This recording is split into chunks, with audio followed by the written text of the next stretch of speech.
আজ দ্বাদশী, তো সেই জন্য আজকে সকাল সকাল ঠাকুর ঘরে এসে 7টার মধ্যে পালন করে নিতে হবে।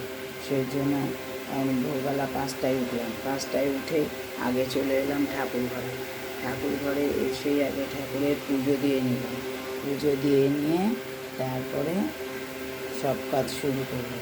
এই দেখো আমার আজকে ঠাকুরের পুজো হয়ে গেল।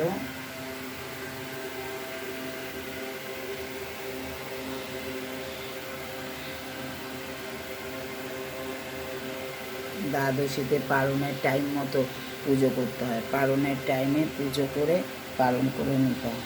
পালন যদি ঠিক টাইমে না করা হয় তাহলে তোমার দ্বাদশী করা বৃথা, এই একাদশী করা বৃথা। সেই জন্য দ্বাদশীতে পালনটা টাইম মতো করে নিতে হয়।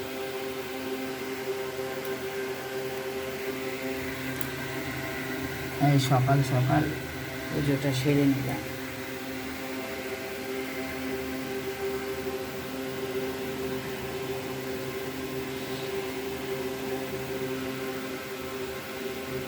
হ্যাঁ, তোমাদেরকে একটু দেখালাম। আমি এখন গীতা পড়তে বসবো।